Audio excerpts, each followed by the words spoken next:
So hello guys, welcome to my YouTube channel Adorat Pratek Lifestyle. Like କରନ୍ତୁ, share କରନ୍ତୁ, ଆଉ ସେ କଳା ବଟନ ଯୋଉ subscribe ଲେଖା ହେଇଛି ସେଟାକୁ ଦବେଇ ଦିଅନ୍ତୁ। ଆରେ ଇଏ କଣ ଗୋଟେ କୁକୁରଟେ କଣ ଆସିଲା ନା? ନାଇଁ ନାଇଁ ନାଇଁ ନାଇଁ, ଇଏ ହେଲା ମୋ ଜିଗରି ୟାର ଜିଗରି ଦୋସ୍ତ, ଯାହା ନାଁ ହେଲା ଡିଗୁଲ। ୟାକୁ ମୁଁ ପ୍ୟାର ସେ ଡାକେ ଡିଗୁ। ସେ କଣ ଗୋଟେ ଚିକେନ ଫିଷ୍ଟ ନେଇକି ବୋଧେ ଖାଉଛି କଣ, ତାକୁ ଟିକେ ଘଷି ଘୁଷା ଦେଇକି ଯିବା। କଣ ନାଇଁ ନହେଲେ ସେ ରାଗିଯିବ ନାଇଁ କି?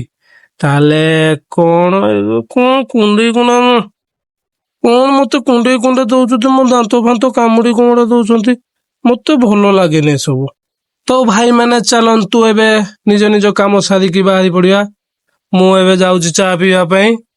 ଫାଷ୍ଟ ଟିକେ ଚା ପିଇଦବା, ତାପରେ ଯେ କୌଣସି କାମ କରିବା ଆଉ। ଏବେ ଯିବା ଚା ପିଇକି ଆସୁ ତାହେଲେ। ଚା ପିଇବା ପାଇଁ ଗଲାବେଳେ ବାଟରେ ଦାଢୁ ଭାଇ ଦେଖା ହେଇଗଲା। ମୁଁ ବି ତାକୁ କହିଲି ଚା ଯାଉ, ଚା ଟିକେ ପିଇକି ଆସିବା। ଆଉ ତୁ କଣ ଏଠୁ ଏକୁଟିଆ ଏକୁଟିଆ ବସିଥିବୁ? ପାଣୁ ଭାଇ ବି କହୁଛନ୍ତି ମୁଁ ବି ଯିବି।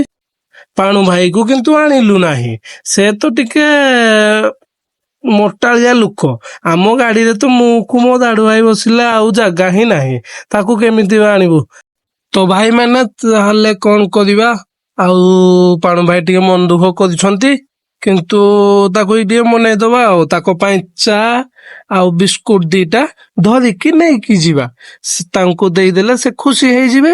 ତାପରେ ଆମକୁ ସେ ଆଉ ରାଗିବେ ନାହିଁ, ନାଇଁ କି ଭାଇ ମାନେ? ଆରେ ଚା ଦୋକାନ ଟା ଏଇଠି କୋଉଠି ଥିଲା? କାହିଁ ଦେଖା ଯାଉନି ତ।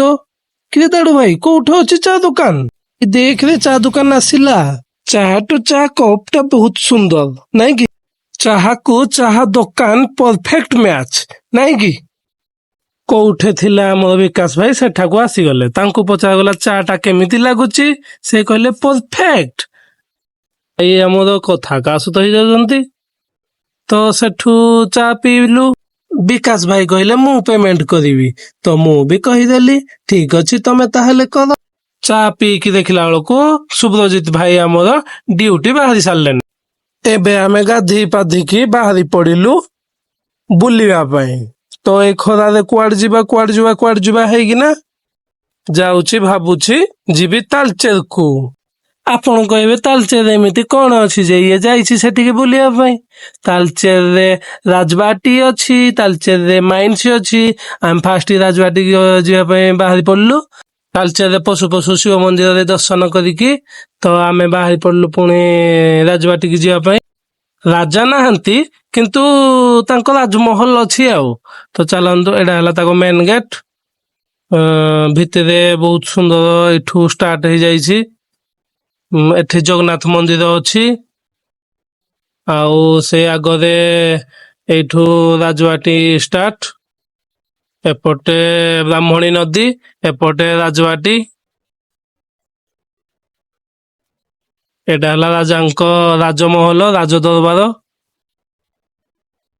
ବହୁତ ସୁନ୍ଦର କଲର ବି କହିଛନ୍ତି, ୟେଲୋ କଲର ସୁଟ କରୁଛି, ୟେଲୋ ହ୍ୱାଇଟ।